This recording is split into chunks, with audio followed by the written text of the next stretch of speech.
Au nom du Père, du Fils et du Saint-Esprit, ainsi soit-il. Chers amis, je voudrais commencer. J'ai fait la même chose dans les autres petits groupes. Donc, un petit catéchisme, passer à travers le catéchisme dans la prochaine année. Et je vais utiliser pour ça le catéchisme des provinces ecclésiastiques de Québec, Montréal et Ottawa.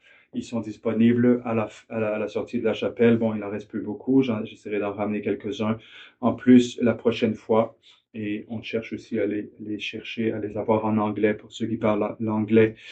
Donc, je mets en garde simplement, j'ai pas le temps de couper la dernière page. La dernière page, il y a eu donc ça c'est imprimé par les pèlerins de Saint-Michel à Rougemont. Donc, évidemment, ils ont rajouté à la fin du catéchisme une page concernant les règles du jeûne et de l'abstinence. Ils ont mis les nouvelles règles, les règles du Code de droit canon de 1983. Donc, ne tenez pas compte des deux dernières pages, là, et même coupez-les du catéchisme si vous pouvez.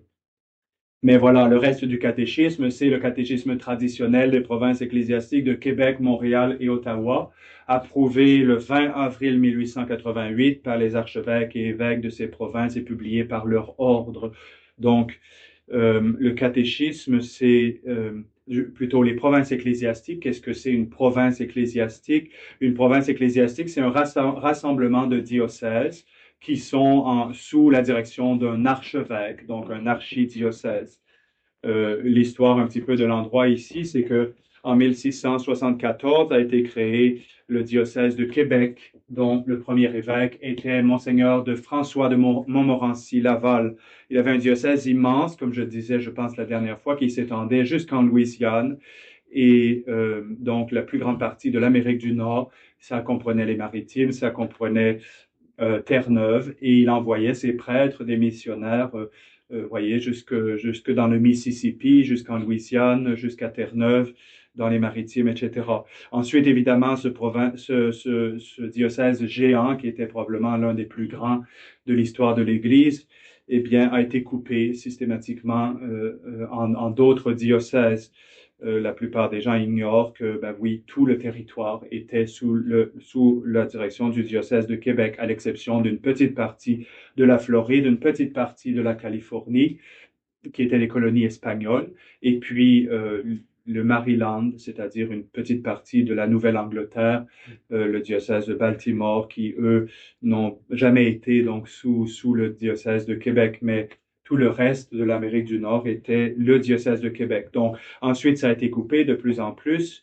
Et puis, les provinces ecclésiastiques de Québec, ben, ça comprend aujourd'hui donc le diocèse de Chicoutimi, le diocèse de l'Apocatière, peut-être aussi Rimouski et Gaspé, en tout cas un rassemblement de diocèses qui sont sous l'autorité de l'archidiocèse de Québec. Même chose pour Montréal, même chose pour Ottawa. Donc le 20 avril 1888, ce catéchisme a été approuvé par les évêques de ces trois archidiocèses et leurs évêques qu'on appelle suffragants, donc qui sont tout en étant indépendants, chacun dans son diocèse, qui sont quand même d'une certaine façon reliés aux archidiocèses. Donc vous avez ensuite, si vous ouvrez le livre, vous avez un mot qui dit imprimatur, Quebeci, dit tertia octobris 1924.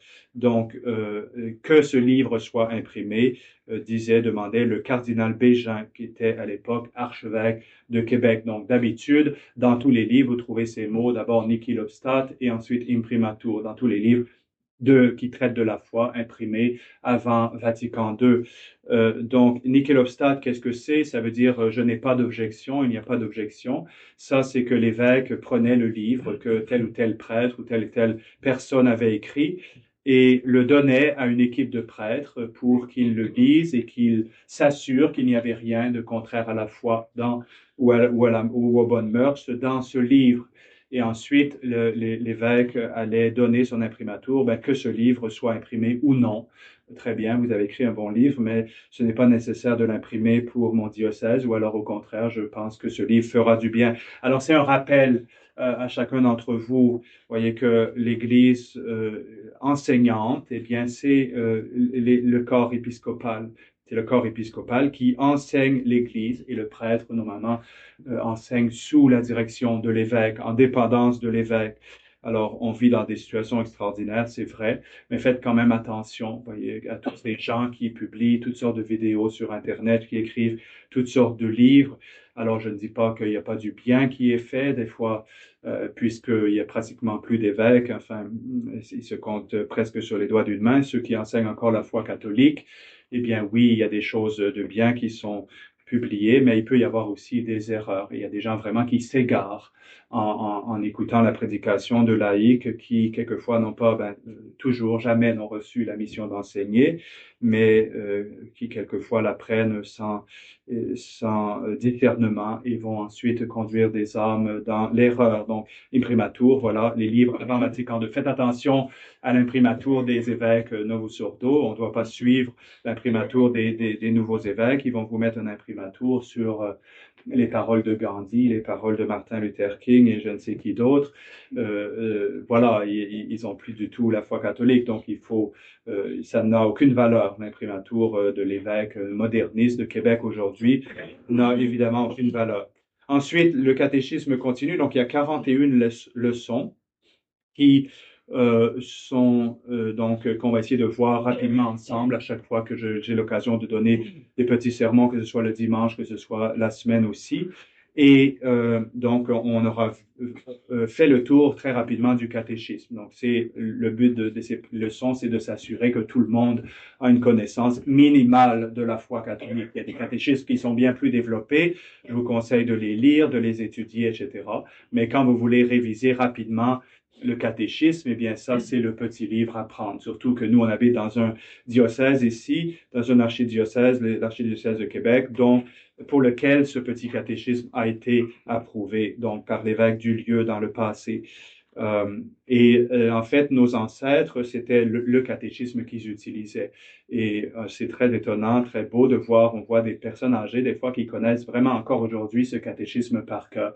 J'ai même rencontré des gens qui me disaient, enfin, sans avoir le catéchisme dans les mains, question 71, quel est le Rédempteur promis par Dieu au genre humain? Le Rédempteur promis par Dieu au genre humain, c'est notre Seigneur Jésus-Christ. Donc, ils le connaissaient tellement qu'ils pouvaient même dire les numéros.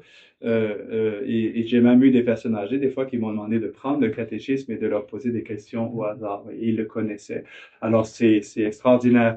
Alors, donc, le catéchisme commence par nous proposer des prières qu'il faut apprendre aux enfants, au moins en leur langue, afin qu'ils puissent les réciter matin et soir. Et là, vraiment, c'est étonnant de voir combien on a régressé dans l'apprentissage des choses. Vous voyez, et ça, c'est dû, je pense, à l'audiovisuel, pardon, la télévision, les ordinateurs, les écrans, les téléphones, qui font vraiment perdre aux nouvelles générations toute capacité d'apprendre, de mémoriser des choses, de retenir des choses.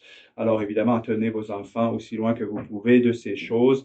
Bien sûr, c'est pas complètement possible dans le monde moderne, mais enfin, essayez de limiter, de leur apprendre à vraiment utiliser ces choses comme des outils dont on se sert et qu'on range ensuite et non pas comme des distractions qui nous distraient complètement des choses essentielles.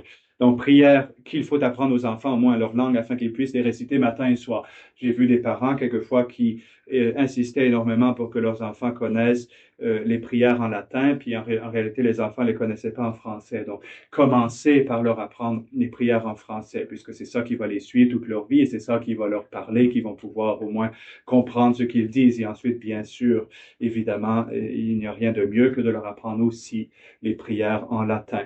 Donc, quelles sont les prières que les enfants et les moins enfants, donc les plus grands, devraient connaître aussi, au moins en leur langue, afin qu'ils puissent les réciter matin et soir. Donc, le signe de la croix, l'oraison dominicale, donc c'est-à-dire le Notre Père, la salutation angélique. Faites attention, le signe de la croix, les enfants doivent connaître le signe de la croix, bien le faire avec la bonne main, lentement, en comprenant ce qu'ils font.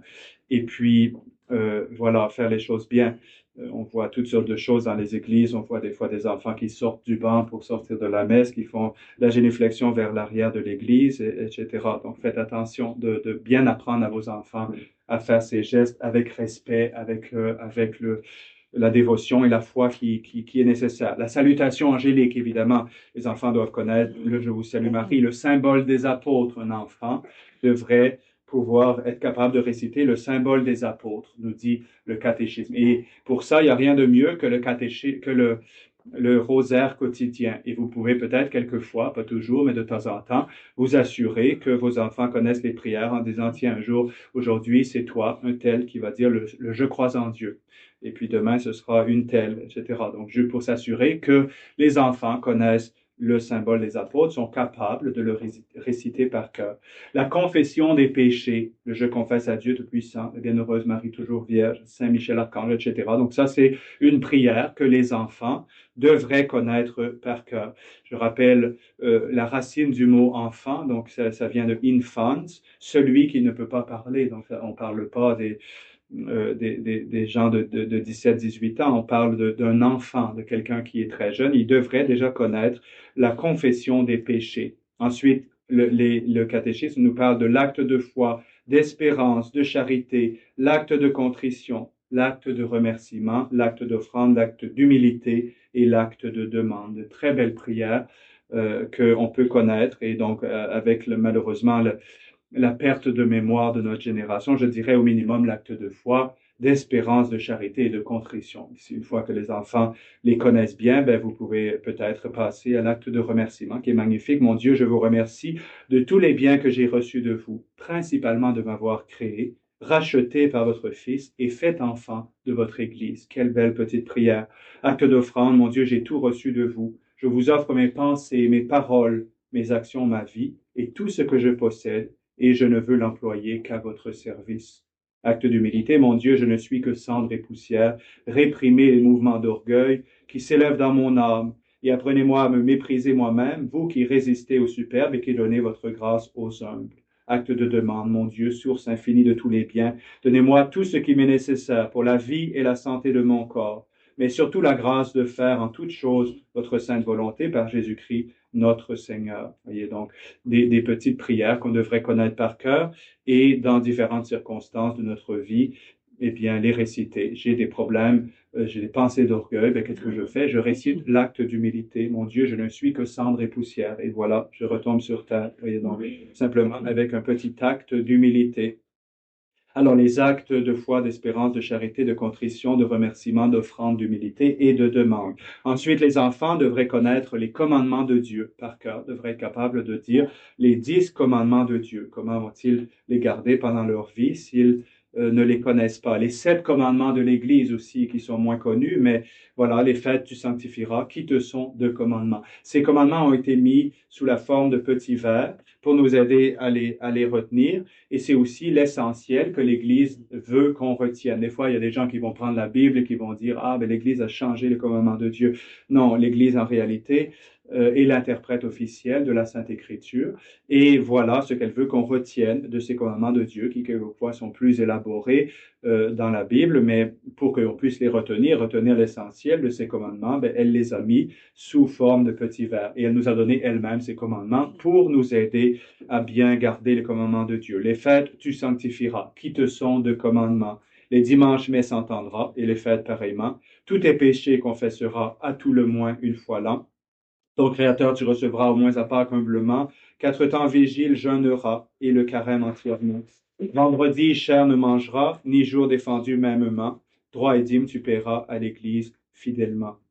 Ensuite, le catéchisme dit que les enfants devraient connaître la louange à la Sainte Trinité, c'est-à-dire le gloire soit au Père, au Fils et au Saint-Esprit, la prière au Saint-Esprit, venez Esprit Saint, remplissez les cœurs de vos fidèles et allumez en eux le feu de votre amour, envoyez votre Esprit et tout sera créé et vous renouvellerez la face de la terre, etc. La prière à la Sainte Vierge, c'est-à-dire le Subtuum Presidium, Sainte Mère de Dieu, nous recourons à votre protection. Ne dédaignez pas nos prières dans nos besoins, mais ô glorieuse et sainte Vierge, délivrez-nous constamment de tous les dangers.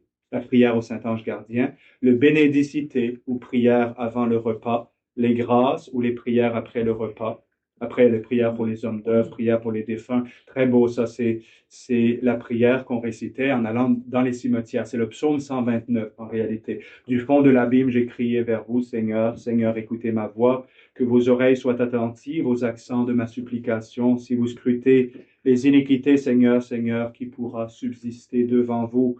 Mais parce que la miséricorde est avec vous, Et à cause de votre loi, je vous ai attendu, Seigneur. Mon âme a attendu avec confiance la parole du Seigneur. Mon âme a espéré en lui, etc.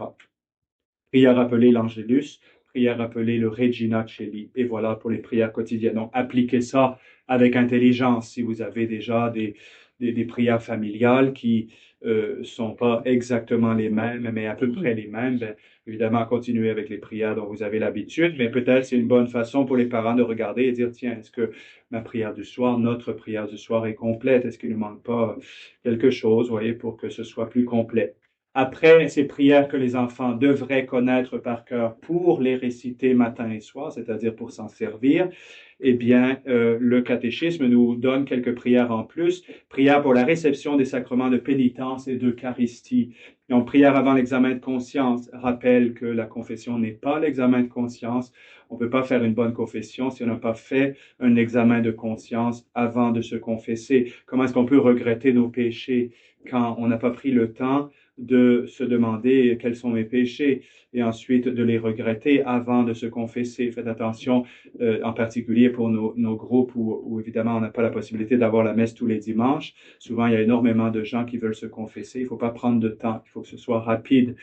Et si une confession dure 10 minutes, eh bien, il y a 60 minutes dans une heure, donc ça fait 6 personnes qui peuvent se confesser. Il faut penser à ça. Voyez? Et donc, en général, plus notre confession va être bien préparée, eh bien plus elle sera courte, elle sera directe. Voilà, on n'a pas besoin non plus d'expliquer au prêtre toutes sortes de circonstances. On dit nos péchés, on est en train de parler au Seigneur et on demande pardon de nos péchés. Alors, prière avant l'examen de conscience, prière après la confession, prière avant la communion et prière après la communion. Et le souvenez-vous, prière à Jésus crucifié. Donc, des prières utiles qui peuvent être rajoutées aux prières habituelles, mais ce n'est pas mis dans la catégorie des prières que les enfants devraient connaître par cœur. Ensuite, le catéchisme continue. On va faire les 2 premières leçons aujourd'hui rapidement. Donc, la première leçon, c'est de la fin de l'homme. Qui est le créateur du monde? Première question. Dieu est le créateur du ciel et de la terre et de toutes les choses visibles et invisibles. Vous voyez, il faut mettre ça dans la tête des enfants avant que le monde moderne, et bien sûr, leur mette des balivernes dans la tête. C'est-à-dire, bon, Dieu est vraiment le créateur du ciel et de la terre, de toutes les choses visibles et invisibles. Les choses ne se sont pas faites toutes seules, les choses ne se sont pas faites par hasard, elles ont été faites par un acte délibéré de la volonté de Dieu. Il a créé toutes choses et il n'y a rien, absolument rien qui ne vient pas de Dieu. Les choses visibles et invisibles, quelquefois pour nous, eh bien, les choses visibles sont plus réelles. Ce sont les choses qu'on peut toucher, qu'on peut voir, qu'on peut manger, je ne sais quoi. Eh bien, non, les choses invisibles sont encore plus réelles que les choses invisibles. Et le catéchisme va le manifester plus tard. Qu'est-ce que l'homme? Demande le catéchisme. Et la réponse est que l'homme est un être composé d'un corps et d'une âme et créé par Dieu à son image et à sa ressemblance. L'homme est un être composé d'un corps et d'une âme. Donc, il y a 2 choses en nous, le corps et l'âme. Et on le voit, on le constate, bien sûr, tous les jours. On voit bien que quand quelqu'un meurt, il y a encore un corps, mais il semble manquer quelque chose. Il manque l'animation, il manque l'âme de ce corps. Et donc, un corps et une âme. Et nous sommes créés par Dieu à son image et à sa ressemblance. Donc, on n'est pas créé à l'image et à la ressemblance du ouistiti ou du babouin ou du gorille. On est créé à l'image et à la ressemblance de Dieu lui-même. Donc ça, c'est ce que nous enseigne le catéchisme. Comment notre âme ressemble-t-elle à Dieu? Notre âme ressemble à Dieu en ce qu'elle est un esprit qui ne mourra jamais et qu'elle est douée d'une intelligence et d'une volonté libre. Donc, 2 raisons pour lesquelles notre âme ressemble à Dieu. Elle est immortelle, comme le bon Dieu lui-même. Elle ne mourra jamais, notre âme. Alors, ça vaut la peine d'y penser. Voyez, mon âme ne mourra pas. Vous savez, quand Henri VIII voulait que le pape lui annule son mariage, qui était un mariage tout à fait valide, eh bien, le pape lui a fait répondre en disant, si j'avais 2 âmes, j'en donnerais volontiers une pour vous, pour annuler votre mariage, et puis je garderai l'autre pour moi, pour me sauver. Mais comme je n'ai qu'une âme, eh bien, je dois refuser votre requête. Eh bien, voilà. Donc, notre âme ne mourra jamais, et donc, soit elle sera en enfer pour toute l'éternité, ou soit elle sera dans le ciel avec le Christ pour toute l'éternité. Nous sommes doués d'une intelligence et d'une volonté libre, comme le bon Dieu, qui est un pur esprit. Intelligence et volonté, voilà un pur esprit vivant. Ben, un esprit, c'est nécessairement vivant, mais un esprit, qu'est-ce qu'il a? Il n'a pas de corps, etc. Il n'a pas de mémoire, d'imagination, de choses comme ça, qui sont des sens, qui appartiennent à la vie des sens interne, sens externe, mais un pur esprit, c'est un être qui a une intelligence et une volonté libre. Alors nous avons aussi une intelligence et une volonté libre. Pourquoi l'intelligence et la volonté nous ont été données? Eh bien, l'intelligence, c'est pour connaître le vrai, distinguer le vrai du faux. On ne va pas rentrer dans le ciel. Et si on ne distingue pas le vrai du faux. Le bon Dieu nous a donné une intelligence pour nous en servir. Des fois, il y a des gens qui ont l'air à penser que le bon Dieu va sauver tout le monde sera sauvé, même si je n'ai pas cherché la vérité, même si je n'ai pas fait un effort pour trouver la vérité. Cherchez, nous dit le Seigneur, et vous trouverez. Et aussi une volonté libre. La volonté nous est donnée pour distinguer le bien du mal. Il y a des choses qui sont bonnes, il y a des choses qui sont mauvaises. Et je dois faire la distinction entre les deux et guider ma vie en suivant ce qui est bien. Donc le vrai, distinguer le vrai du faux, distinguer le bien du mal et agir en conséquence. Voilà comment notre âme ressemble à Dieu. Pourquoi Dieu vous a-t-il créé? Alors cette question, elle a une étoile parce que le catéchisme dit que quand une étoile est devant la question, ça veut dire que le signe étoile indique les questions que l'on pourra se contenter de faire apprendre aux petits-enfants et aux personnes qui sont dépourvues de mémoire. Donc, en tout cas, voilà, si c'est nous, on est dépourvus de mémoire, ben on a des étoiles devant les questions pour savoir lesquelles on doit, auxquelles on doit donner le plus d'attention.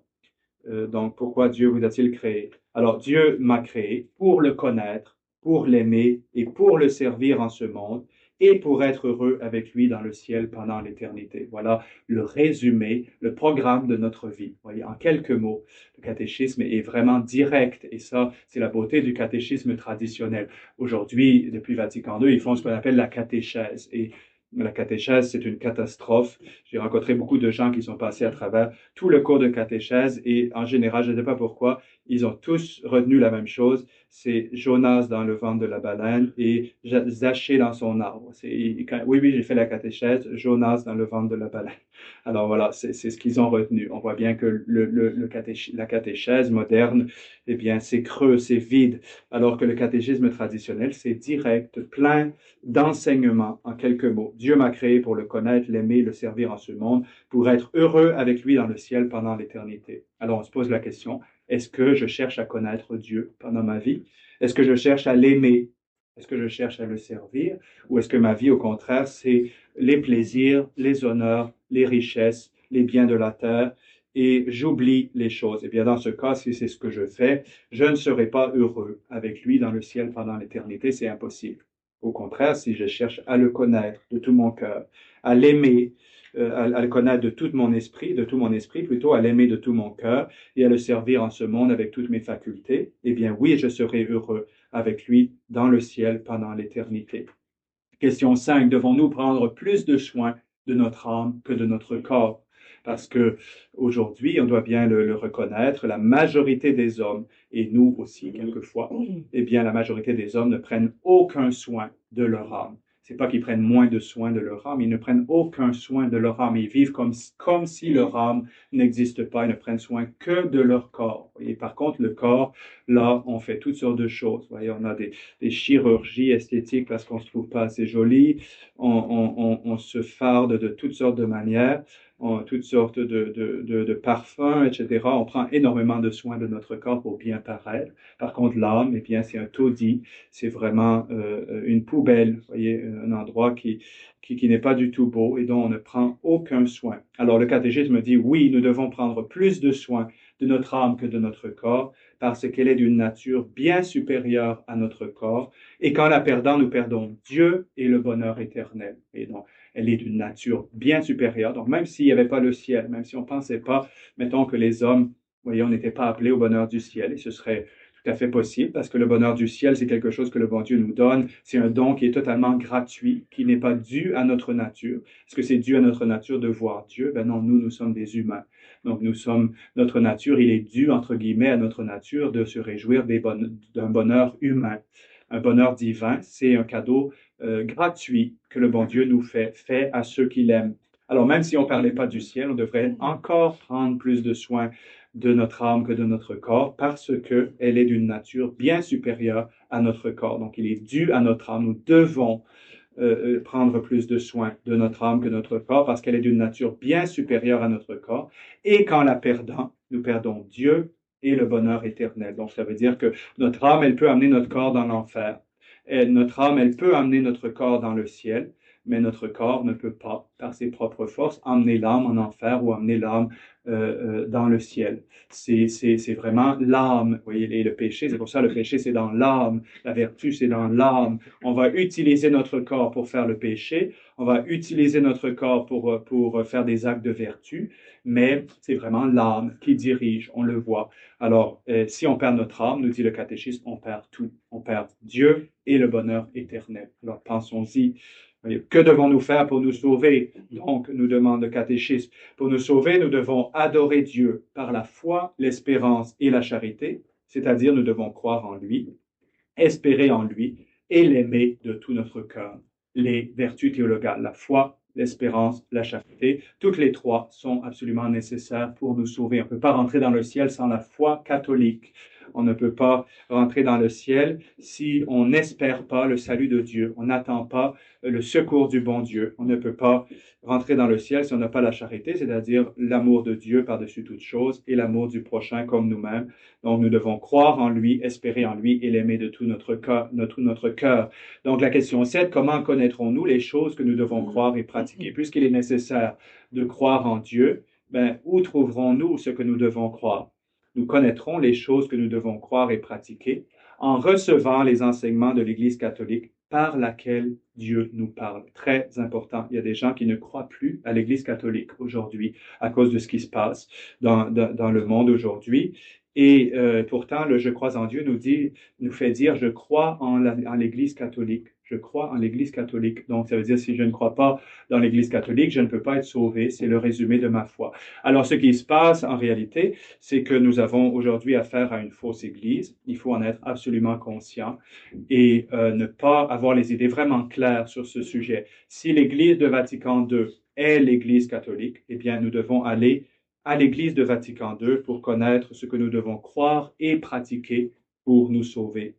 Si l'Église de Vatican II n'est pas l'Église catholique, alors effectivement, il faut s'en tenir loin et adhérer à la véritable Église catholique qui aujourd'hui, dans une situation bien difficile, qui souffre bien des persécutions. Mais voilà, il y a une grande confusion et même et surtout dans beaucoup de groupes de la tradition, on ne sait pas, on n'arrive pas à conclure, on n'arrive pas à dire si finalement, vous voyez, l'Église de Vatican II est ou n'est pas l'Église catholique. Et par conséquent, on ne sait pas si on doit l'écouter ou ne pas l'écouter pour connaître ce qu'on doit croire et pratiquer pour faire son salut. Donc, c'est aussi simple que ça. À partir du moment où on a élucidé cette question, qui est tout à fait possible, parce que comme on avait dit au début du catéchisme, le bon Dieu nous a donné une intelligence et une volonté libre. Donc, si le bon Dieu nous a donné une intelligence, c'est qu'on puisse connaître le vrai du faux, différencier, faire la différence entre le vrai et le faux, la volonté pour faire la différence entre le bien et le mal, et par conséquent, diriger notre vie. Donc, à partir du moment où on a reconnu une institution comme n'étant pas l'Église établie par notre Seigneur Jésus-Christ, eh bien, on s'en tient loin. Par contre, on reste proche de l'Église véritable qui, elle, eh bien, nous donne ses enseignements pour que nous puissions connaître ce que nous devons croire et pratiquer pour nous sauver. Donc, par laquelle Dieu nous parle. Si Dieu vous parle à travers la bouche de François, eh bien, écoutez François. Sinon, restez loin de lui. Par laquelle Dieu nous parle.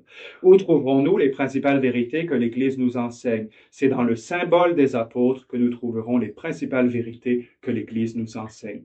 Donc, le symbole des apôtres. C'est pour ça que tous les catéchismes traditionnels qui sont bien faits sont divisés en trois parties. Ce que je dois croire pour être sauvé, c'est la première partie, c'est l'étude du symbole des apôtres. Ce que je dois faire ou ne pas faire ou omettre de faire pour faire mon salut, c'est l'étude des commandements de Dieu.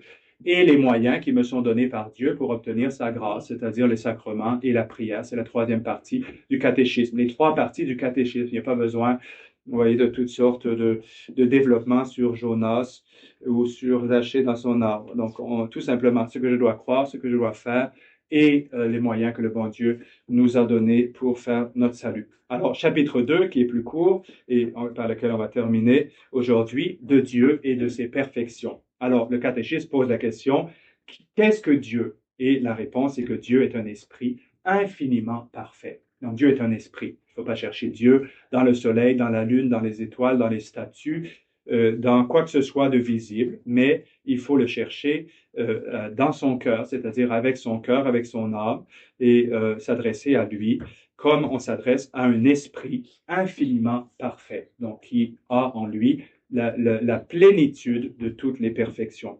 Dieu a-t-il eu un commencement? Dieu n'a pas eu de commencement, nous dit le catéchisme. Il a toujours été et il sera toujours. Et même Dieu, en réalité, dans la Sainte Écriture, parle de lui-même en disant « Je suis celui qui suis ». Donc, il parle de lui-même au présent. Pourquoi? Parce que Dieu n'existe pas dans le temps. Vous voyez, le temps, si vous lisez les confessions de Saint Augustin, vous voyez la conclusion à laquelle arrive Saint Augustin après des longues dissertations. Il nous dit, le temps, qu'est-ce que c'est? Il se pose la question, c'est quoi le temps? C'est quoi l'avant, l'après, le pendant, etc. Et il dit, le temps, c'est la mesure du mouvement. Donc, pour qu'il y ait du temps, il est nécessaire qu'il y ait du mouvement. Et comme on le voit, l'Église nous l'enseigne et la Sainte Écriture, eh bien que Dieu est immuable. Il n'y a pas en lui l'ombre d'une vicissitude, c'est-à-dire l'ombre d'un changement, nous dit la Sainte Écriture. Alors Dieu n'est pas dans le temps, il est dans un instant qui est parfait, qui est perpétuel. Et il n'y a pas de hier et de demain pour Dieu. Il n'y a qu'un présent perpétuel. Et nous, on voit bien qu'on vit dans des instants qui sont absolument imparfaits, passagers. On n'arrive même pas à en parler. Pendant qu'on en parle, l'instant est disparu et fait place à un autre instant. Vous voyez, on vit dans un temps qui est constamment changeant. On est dans le temps, mais Dieu, lui, n'a pas eu de commencement. Il a toujours été et il sera toujours, on dit, au passé et au futur parce qu'il faut bien parler, parce qu'il faut bien dire quelque chose. Donc, Saint Thomas d'Aquin, qui était ce grand docteur, disait que on balbutie, quand on parle de Dieu, on balbutie comme un enfant plutôt qu'on ne parle. On n'arrive pas vraiment à exprimer Dieu avec un langage qui est fait pour exprimer des choses d'ici-bas. Alors, où est Dieu? Se demande le catéchisme.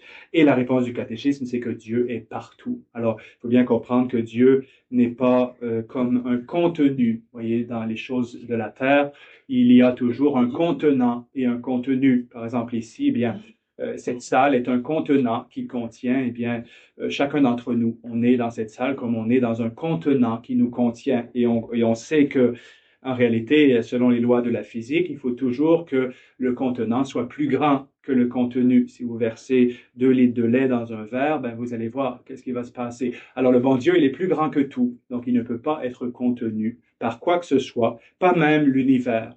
Et c'est ça qu'on chante dans la liturgie à propos de la fête de Noël. On dit celui que le ciel et la terre ne pouvaient contenir, eh bien, il n'a pas dédaigné de se trouver dans le sein de la Vierge Marie, celui que le ciel et la terre ne pouvaient contenir. Donc Dieu est plus grand que tout, il est l'auteur de toutes choses, il est le créateur de toutes choses et par conséquent, eh bien, il est partout et même en enfer. Les enfants posent la question, et même en enfer? Oui, même en enfer, d'une certaine façon, c'est-à-dire par sa puissance.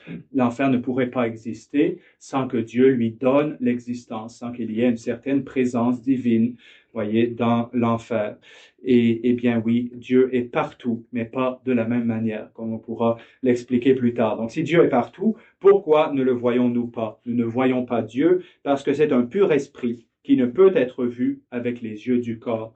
Donc le bon Dieu, on ne peut pas le voir avec les yeux de notre corps. Et encore une fois, pour nous, c'est quelque chose qui nous fait dire, est-ce qu'il est vrai? Pour moi, je crois à ce que je vois. Oui, comme saint Thomas, on dit, je ne croirai pas si je ne vois pas. En réalité, quand on étudie, quand on regarde un peu les choses, on se rend bien compte que notre vue terrestre, notre vue physique, elle est très imparfaite. Oui, il suffirait que notre organe de vision, donc notre œil, eh bien, soit défectueux pour qu'on ne voit plus, comme les personnes aveugles. Dès qu'il n'y a plus de lumière, on ne peut plus voir, on ne peut plus distinguer les objets. Si les objets sont trop loin, on ne peut plus les voir, etc. Oui, si les objets sont transparents, on ne les voit pas, on va se cogner le nez dans la vitre. Donc, on voit bien que notre vision, la vision terrestre, la vision d'ici-bas, ben, elle est très imparfaite, elle n'est pas du tout parfaite. Et donc, elle ne nous permet pas de voir le bon Dieu. Elle ne nous permet pas de voir les choses invisibles, qui pourtant sont les choses les plus grandes qui existent. Donc, si Dieu est partout, pourquoi ne le voyons-nous pas? Parce qu'il ne peut être vu avec les yeux du corps. Et Saint Paul nous dit un jour, le voile va tomber. Et là, je verrai Dieu comme il se voit lui-même. Et je serai connu moi-même comme je me connaîtrai, comme je suis connu, etc. Donc, Dieu nous voit-il? Si nous ne le voyons pas, est-ce que Dieu, lui, nous voit? Et le catéchisme dit oui, Dieu nous voit et veille sur nous. Très belle réponse du catéchisme. Bon, Dieu nous voit, ça nous donne de la crainte. Parce que peu importe ce que je fais, je peux mentir aux policiers, je peux mentir à mes parents, je peux me cacher du juge, je peux enfin mentir au juge, mentir au prêtre, même en confession, etc. Mais je ne mentirai jamais à Dieu. Dieu me voit en toutes circonstances. Donc, ça nous donne de la crainte. Ça nous fait penser, ben, je ne peux pas dissimuler mes péchés. Alors qu'au contraire, eh bien, Dieu veille sur nous. Ça nous donne de l'espérance. Vous voyez, Dieu ne nous regarde pas comme quelqu'un qui cherche toujours à nous châtier. Dieu nous regarde comme un Père plein d'amour qui veut notre bien et veut notre salut. Et ça, peu importe ce qui nous arrivera, même si un jour on est tous mis en prison, même si on est soumis à la torture, même si on est persécuté, eh bien, le bon Dieu veillera sur nous, veillera sur nous. Ça ne veut pas dire qu'il ne va pas permettre qu'il nous arrive certaines choses, mais dans nos épreuves, quelles qu'elles soient, les plus grandes ou les plus petites, eh bien, le bon Dieu sera toujours là, en train de veiller sur nous. Et il nous donnera la force, oui, il nous donnera à notre corps ce qui est nécessaire, c'est-à-dire la nourriture, il nous donnera le toit, il nous donnera le vêtement, et il nous donnera la boisson, tout ce qui nous est nécessaire, tant et aussi longtemps qu'il n'est pas temps pour nous de paraître devant lui. Et même, il nous donnera aussi et surtout sa grâce. Donc, dans toutes les circonstances, le bon Dieu de notre vie, le bon Dieu nous donnera la grâce qui est nécessaire pour être sauvé. Et ça, c'est la vertu d'espérance qui nous le dit. Donc, Dieu nous voit et veille sur nous. Dieu connaît-il tout? Oui, Dieu connaît tout. Nos actions, nos paroles et même nos pensées les plus secrètes. Donc, encore une fois, on appelle ça l'omniscience de Dieu. Omnia en latin, ça veut dire toutes choses, voyez. Donc, Dieu connaît toutes choses et ça inclut nos actions, nos paroles et même nos pensées les plus secrètes. Voilà pourquoi il est nécessaire de prier le bon Dieu avant de se confesser, parce que lui connaît nos péchés. Si nous, on ne les connaît pas, si nous, on ne s'en souvient pas, bien lui, il s'en souvient. Est-ce que Dieu peut faire toutes choses? Oui, Dieu est tout-puissant et rien ne lui est impossible, enseigne le catéchisme. Alors, quelquefois, on a la question, alors, si rien n'est impossible à Dieu, est-ce que le bon Dieu peut disparaître? Ou est-ce que le bon Dieu peut faire le mal? Ou des choses comme ça. Alors, il faut bien comprendre que le mal, eh bien, ce n'est rien. Le mal, c'est un néant. C'est l'absence de bien. Voyez? Donc, par exemple, quelqu'un à qui il manquerait un œil, eh bien, on ne dirait pas, eh bien, lui, voyez, il est mieux que l'autre à côté, puisqu'il est capable de voir avec un seul œil. Ben non, il lui manque quelque chose. Il lui manque quelque chose. Il y a quelque chose qui devrait être et qui n'est pas. Et c'est toujours le cas avec le mal. Quand je fais le mal, eh bien, j'utilise la création du bon Dieu. Et on a vu que Dieu est créateur de toutes choses, voyez, même de notre chair, de toutes choses. Et j'utilise les choses bonnes que le bon Dieu a créées, mais il me manque la vertu. Il me manque telle ou telle vertu. Je manque de vertu dans l'usage des créatures. Alors, de la même façon, eh bien, pour le bon Dieu, le fait d'être dans le néant n'est pas un acte de puissance. C'est au contraire un manque. Le fait de faire le mal, ce n'est pas un acte de puissance. C'est au contraire un manque de quelque chose, le manque d'une vertu. Donc, Dieu est tout puissant. Ça veut dire qu'il peut faire tout bien. Et rien ne lui est impossible. Absolument rien. Rien n'est impossible à Dieu. C'est ce que nous dit la Sainte Écriture. Dieu est-il juste, saint et miséricordieux? Dernière question. Oui, Dieu est infiniment juste, infiniment saint et infiniment miséricordieux parce qu'il est infiniment parfait, comme on l'avait dit avant. Donc nous, c'est compliqué pour nous. De la même façon que notre vision physique, elle est très limitée, ben de la même façon, notre intelligence aussi est très limitée. Alors un jour, je dois vous prêcher sur l'infinie justice de Dieu pour essayer de faire peur un peu, de mettre un peu de crainte dans nos âmes. Le lendemain, il faut prêcher sur la miséricorde pour éviter que vous ne désespériez. Donc, vous voyez, on est obligé de diviser le bon Dieu et d'étudier différents aspects de Dieu, alors qu'en Dieu, ben, Dieu est infiniment simple. Quelquefois, on dit, ah, Dieu, il est trop compliqué pour pouvoir être compris. Non, Dieu est l'être infiniment simple. Il est le plus simple de tous les êtres qui existent. Et nous, au contraire, nous sommes divisés, nous sommes compliqués, nous sommes composés. Et donc, nous avons de la difficulté à comprendre la simplicité. Et ce sera notre émerveillement de voir le bon Dieu, de voir cet être si simple et si magnifique et si plein de toutes les perfections. Alors Dieu, lui, il est infiniment parfait et sa justice, dit la Sainte Écriture, sa justice, il est la justice. Il n'y a pas de différence, nous dit la théologie, entre les attributs de Dieu et son essence. Ça veut dire que Dieu n'est pas juste comme si on lui ajoutait une vertu. Dieu est la justice. Oui, Dieu est la miséricorde. Il est la bonté. Il est la sainteté. Donc, voyez, ces attributs sont son essence. Et nous, nous sommes saints, nous sommes justes, nous sommes miséricordieux dans la mesure où nous ressemblons au bon Dieu. Il est la règle de toute chose. Vous voyez, c'est sur lui que se mesure toute chose. Alors, je vais terminer avec cette pensée que quelquefois les gens disent, eh bien, ton bon Dieu, ben moi, je ne peux pas y croire parce qu'il y a des mystères, il y a des choses que tu n'arrives pas à m'expliquer par rapport au bon Dieu. Et donc, ça doit être faux, ton affaire, comme il dit, ça doit être faux. Eh bien, non. Écoutez, le fait qu'il y ait des mystères dans le bon Dieu, c'est la preuve que nous avons le vrai Dieu. S'il n'y avait pas de mystère, s'il n'y avait pas des choses qu'on ne pouvait pas comprendre, ça voudrait dire qu'on s'est fait un Dieu à notre propre mesure, un Dieu qui est comme nous, un Dieu qu'on peut comprendre, et ça, ça vient de la racine, le mot comprehendere, en latin, ça veut dire embrasser, on est capable de le contenir, vous voyez, comme un contenant qui peut contenir un contenu, donc on est capable de contenir le bon Dieu, et donc, en fait, on a un bon Dieu qui est plus petit que nous, qui n'est même pas aussi grand que nous. Alors que le fait qu'il y ait des mystères en Dieu, quand je dis mystère, je ne dis pas absurdité, il n'y a rien d'absurde en Dieu, il n'y a rien de contradictoire, mais il y a des choses qui tout simplement dépassent la capacité de notre intelligence, comme le soleil dépasserait la capacité de notre œil. Si on regarde le soleil, si on fixe le soleil, bien on va se décoller la rétine et puis après on verra plus rien. Donc c'est la même chose pour le bon Dieu. Le bon Dieu, il est infiniment plus grand que nous. Et pourtant, il nous a donné une intelligence pour pouvoir le connaître dans une certaine mesure. Alors, essayons de le connaître autant qu'on le peut.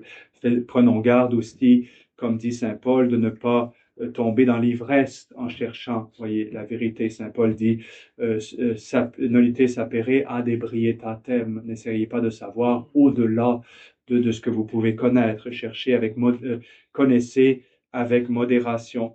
Mais donc, le bon Dieu, on peut le connaître, voilà, dans une certaine mesure. Cherchons à le connaître. Et puis, puisque nous nous approchons de la fête de Noël, eh bien, regardons la fête de Noël, peut-être cette année, un peu dans cette perspective. Le bon Dieu, dont on a dit qu'il est invisible, lui qui est Dieu de Dieu, lumière de lumière, voyez, eh bien, il s'est fait visible. Il a trouvé une façon de se faire visible pour nous, que c'est beau, que c'est grand, voyez, ces mystères de notre foi.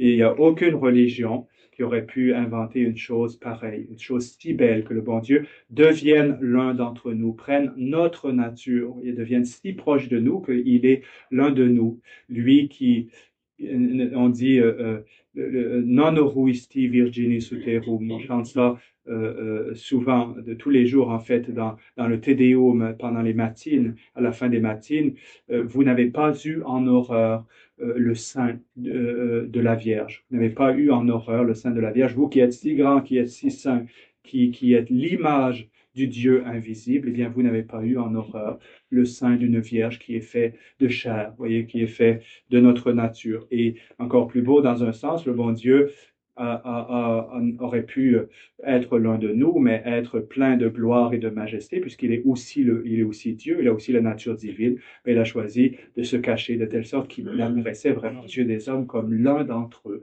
Il cachait sa divinité complètement la plupart du temps, voyez, et il habitait parmi les hommes. Il habitait parmi les hommes et il semblait être l'un d'entre eux et être purement, voyez, l'un d'entre eux.